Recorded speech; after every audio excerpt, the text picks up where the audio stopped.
औज़ुबिल्लाहिमिनश्शैतानिर्रजीम बिस्मिल्लाहिर्रहमानिर्रहीम अस्सलाम वालेकुम। आई होप कि आप सब खैरियत से होंगे। आज का हमारा टॉपिक है 9th क्लास की केमिस्ट्री का चैप्टर नंबर 1 का टॉपिक हमारे पास है केमिकल स्पीशीज़। केमिकल स्पीशीज़ को स्टार्ट करने से पहले अगर जिन लोगों ने हमारा चैनल सब्सक्राइब नहीं किया तो प्लीज़ हमारे चैनल को सब्सक्राइब कर लें। चलें आज का हम अपना टॉपिक स्टार्ट करते हैं। केमिकल स्पीशीज़ जो है बेसिकली हम इसको कहते क्या है, क्यों कहते हैं, आज इनके बारे में पढ़ेंगे ना। सबसे पहले हमारे पास एक होता है वर्ड आयन का। आयन किसे बोलते हैं? आयन बोलते हैं कि एन एटम और a group of atom having a charge on it are called ion. कि एक एटम होता है या फिर कोई ग्रुप ऑफ एटम्स होंगे तो उनके ऊपर कोई चार्ज होगा, उसको हम आयन बोलते हैं। अब ये चार्ज दो तरह के होते हैं, या तो ये होता है कैटायन होता है जिसको हम जो पॉजिटिव चार्ज होता है,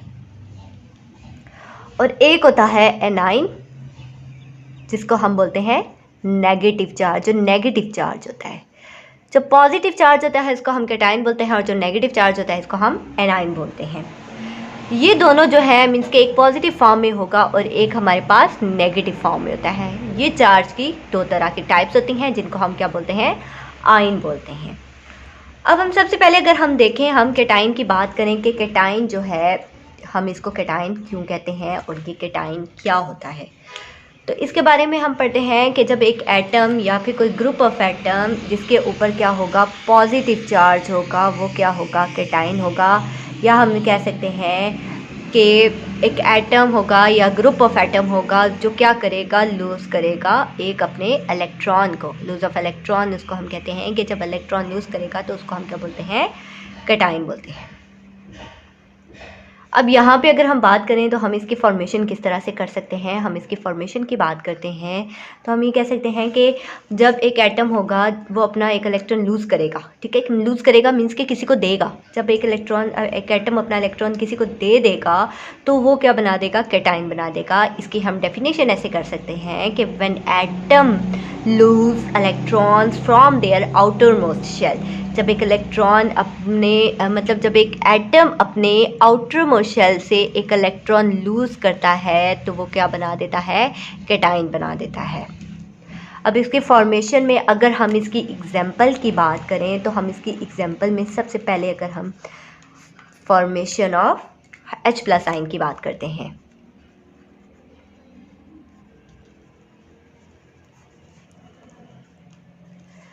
के फॉर्मेशन ऑफ H+ आयन जो है, हाइड्रोजन आयन की फॉर्मेशन किस तरह से होते हैं।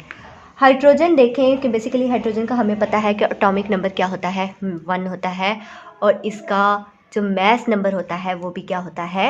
1 होता है। अब आप यहाँ पे देखें कि हाइड्रोजन जो है, हमें ये पता है कि एक हाइड्रोजन का जो हमारे पास न्यूक्लियस होगा, न्यूक्लियस में हमारे पास इसके पास प्रोटॉन जो है वो क्या है? 1 है, और इसके पास न्यूट्रॉन जो है वो 0 है, मीन्स कि कोई न्यूट्रॉन नहीं है, क्योंकि इसका देखें मास नंबर जो है वो 1 ही है, तो इसके पास मीन्स के न्यूट्रॉन्स कोई नहीं है।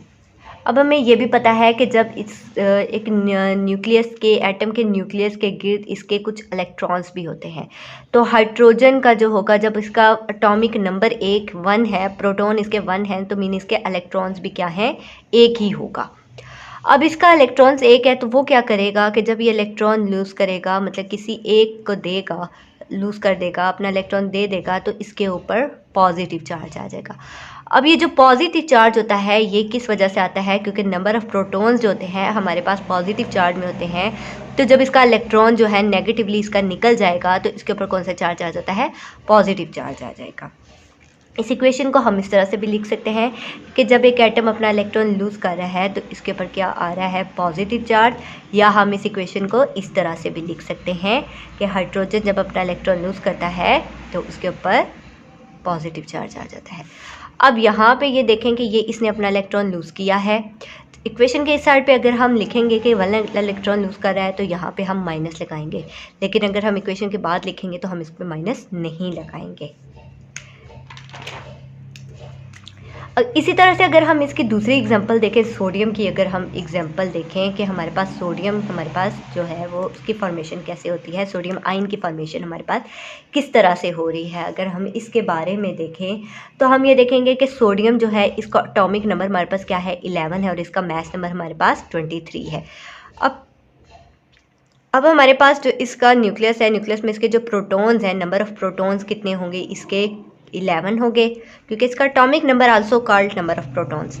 और इसके पास आप देखें न्यूट्रॉन्स कितने होंगे, न्यूट्रॉन्स जो हम एटॉमिक मास में से एटॉमिक नंबर माइनस करेंगे तो हमारे पास क्या आ जाएगा, नंबर ऑफ़ न्यूट्रॉन्स आ जाएंगे कि इसके पास 12 न्यूट्रॉन्स है।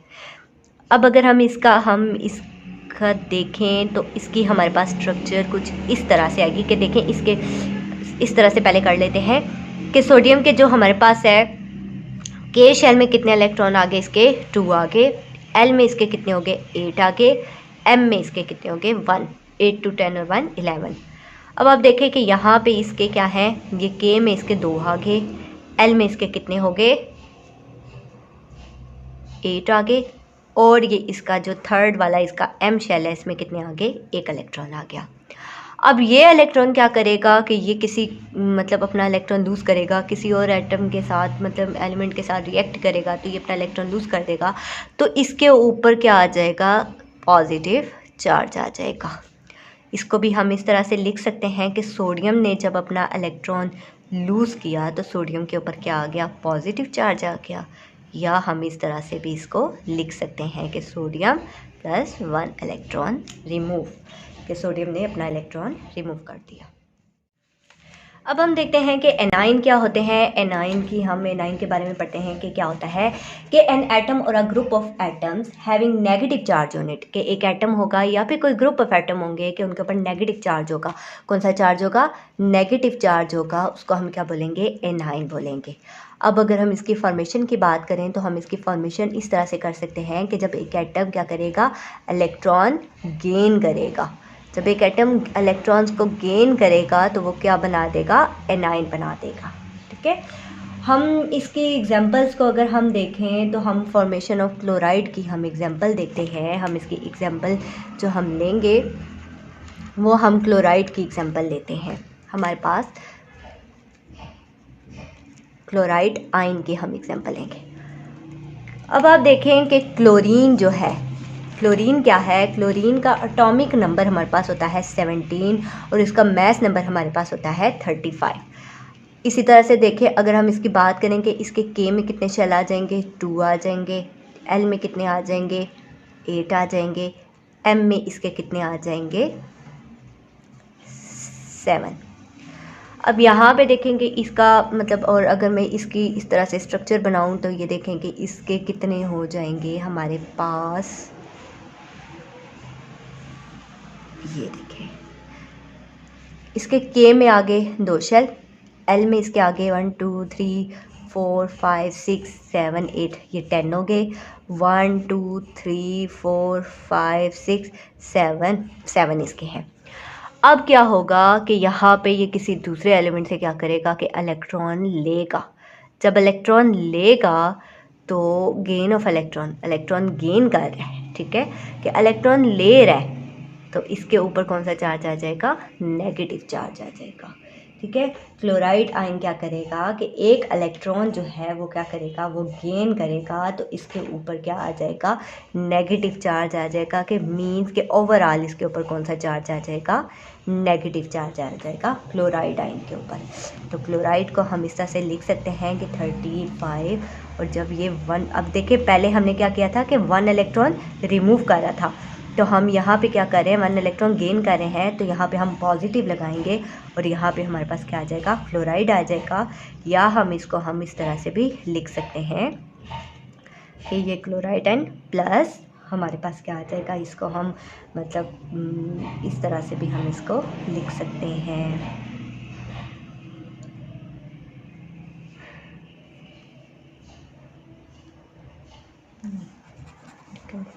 ठीक है, एक इलेक्ट्रॉन इसने लूज़ किया तो इसके ऊपर कौन सा चार्ज आ जाएगा, पॉजिटिव चार्ज आ जाएगा, नेगेटिव चार्ज। देखें जब इसने एक इलेक्ट्रॉन गेन किया तो इसके ऊपर ओवरऑल कौन सा चार्ज आ जाएगा, नेगेटिव चार्ज आ जाएगा। अब हमारी एक बात आती है कि हम जो हमारे पास हमने पढ़े हैं, जो केटाइन पढ़ा है और हमने पढ़ा है एनाइन के बारे में। केटाइन को केटाइन क्यों कहते हैं और एनाइन को एनाइन क्यों कहते हैं। आयन्स हमारे पास थे, दो तरह के थे। एक हमारे पास था केटाइन था, एक हमारे पास था एनाइन। अक्सर ये क्वेश्चन भी आता होता है कि केटाइन को केटाइन क्यों कहते हैं और एनाइन को एनाइन क्यों कहते हैं।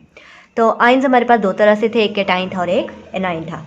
अब केटाइन की अगर हम एग्जांपल देखते हैं तो हमारे पास सोडियम की आ जाती है, अमोनियम की एग्जांपल आ जाती है।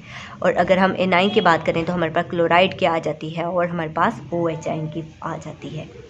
अब ये किस तरह से होता है अगर हम बात करें तो ये अगर हम देखें, ये मैं आपको यहाँ से समझाऊंगी। ये चैप्टर नंबर 7 में हमें गिवन भी है, इलेक्ट्रोलाइसिस के चैप्टर में जो गिवन है कि हमारे पास एक टब होता है और इसमें हमारे पास क्या होता है कि एक हमारे पास इलेक्ट्रोकेमिकल सेल होता है। अब इस सेल के अंदर क्या होता है, हमारे पास सॉल्वेंट होता है। सॉल्वेंट हमारे पास क्या होता है, या तो एक्वस हो सकता है, एक्वस सॉल्वेंट हो सकता है, या फिर ये मोल्टन फॉर्म में होता है। अब एक्वस सोल्यूशन या मोल्टन फॉर्म में हमारे पास किस तरह से होता है कि मीन्स हम कह सकते हैं कि जैसे आप कह दें कि हमारे पास सोडियम है। अब यहाँ पे सोडियम क्लोराइड है। अब यहाँ पे हम क्या करते हैं कि ये हमारे पास एक टैंक है, इस टैंक के ये हमारे पास एक इलेक्ट्रोलिसिस सेल है। इलेक्ट्रोलाइसिस भी कहते हैं, इलेक्ट्रोलिसिस भी कहते हैं। तो ये इलेक्ट्रोलाइसिस हमारे पास एक सेल है। अब इस सेल के अंदर हमने क्या डाला हुआ है, सोडियम क्लोराइड डाला हुआ है, नमक जो बहुत मतलब हम खाने में इस्तेमाल करते हैं। अब ये सोडियम क्लोराइड में से सोडियम मेटल को अलग करना हमारे लिए बहुत मुश्किल होता है। तो इसके लिए हम क्या करते हैं कि हम इसको क्या करते हैं कि हम इसको मोल्टन फॉर्म में लेते हैं। मोल्टन फॉर्म में बनाने के लिए हम क्या करते हैं कि हम इसको एक्वस सोल्यूशन में मतलब मींस कि हम इसको या तो हम वाटर में डिज़ोल्व करते हैं, मोल्टन फॉर्म ले लेते हैं, या फिर हम ये करते हैं कि मतलब मोल्टन फॉर्म हमारे पास एक ऐसी फॉर्म होती है जैसे कि बहुत थिक सी फॉर्म होती है, जैसे कि कस्टर्ड हो गया, खीर होगी, ये फॉर्म होती है जो हमारे पास होती है। इसको हम क्या बोलते हैं, मोल्टन फॉर्म बोलते हैं। अब सोडियम क्लोराइड जो है वो हमारे पास क्या है कि हमने जब इसमें इलेक्ट्रोलिसिस सेल में हमने डाल दिया तो इसके हमारे पास दो कंडक्टर होते हैं जो कंडक्ट कर रहे होते हैं इलेक्ट्रिसिटी को। अब इसमें जो होता है, इसमें क्या होता है कि बैटरी होती है। बैटरी का एक टर्मिनल जो होता है वो क्या होता है, एक हमारे पास बैटरी का जो टर्मिनल होता है इसको हम बोलते हैं एनोड। एनोड के ऊपर होता है नेगेटिव चार्ज, और जो दूसरा टर्मिनल होता है इसको ये होता है कैथोड, और कैथोड के ऊपर होता है पॉजिटिव चार्ज। अब क्या होता है कि जब हम बैटरी में हम सोडियम क्लोराइड डालते हैं तो ये क्या होते हैं कि ये डिज़ोल्व हो जाते हैं, तो इसमें सोडियम के जो आयन होंगे और क्लोराइड के जो आयन होते हैं ये आपस में मतलब अलग होना शुरू हो जाते हैं। तो सोडियम के जो आयन होते हैं पॉजिटिवली वो अलग हो जाते हैं, और क्लोरीन के जो आयन होंगे नेगेटिवली वो क्या होते हैं, अलग हो जाते हैं। अब आपको ये बात पता है कि देखिए कि बैटरी का एक टर्मिनल जो था वो कैथोड था। कैथोड पे हमारे पास क्या था, नेगेटिव चार्ज था, सॉरी, और जो एनोड के ऊपर हमारे पास क्या था, पॉजिटिव चार्ज था। अब क्या होता है कि आपको ये पता है कि जो नेगेटिव पॉजिटिव जो होते हैं वो आपस में क्या कर रहे होते हैं, उनके दरमियान आपस में अट्रैक्शन होती है। तो नेगेटिव जो होंगे वो किस तरफ जाएंगे, कैथोड की तरफ, जो पॉजिटिवली होंगे वो किस तरफ जाएंगे, कैथोड की तरफ, और जो नेगेटिवली जाएंगे वो किस तरफ जाएंगे, एनोड की तरफ। ठीक है, तो इस तरह से जब ये जाएंगे तो इसके ऊपर देखें नेगेटिवली या पॉजिटिव की तरफ, इन दोनों के दरमियान क्या होगी, अट्रैक्शन होगी। इसी तरह से यहाँ पे देखें कि ये क्लोरीन है, क्लोराइड आयन ये जाएंगे एनोड की तरफ, इनके दरमियान क्या हो जाएगी, अट्रैक्शन। तो ये पॉजिटिव था, ये जब कैथोड की तरफ गया मीन्स के कैट हमने ये लफ्ज़ लिया और हमने क्या लगा दिया, आयन। इसी तरह से हमारे पास जब हम एनोड का करेंगे तो ये क्लोरीन है तो क्लोराइड आयन है, तो ये एनोड की तरफ गया तो एन हम यहाँ से लेंगे और आयन। तो इस तरह से इसके वर्ड को हम मतलब कैथोड कैटाइन क्यों कहते हैं, एनाइन को एनाइन क्यों कहते हैं, कि जब हम इलेक्ट्रोलिसिस सेल में करंट हम पास करते हैं तो जो आयन्स होते हैं सोडियम के आयन वो किस तरफ चले जाते हैं, कैथोड की तरफ चले जाते हैं, और जो क्लोराइड आयन है वो किस तरफ चले जाते हैं, एनोड की तरफ चले जाते हैं, जिसकी वजह से क्या होता है, इनके दरमियान आपस में अट्रैक्शन होती है, और इस वजह से हम इनको नाम ये देते हैं। आई होप कि आज की वीडियो आपको पसंद आई होगी। नेक्स्ट वीडियो में हम फिर हाजिर होंगे, तब तक के लिए अल्लाह हाफिज़।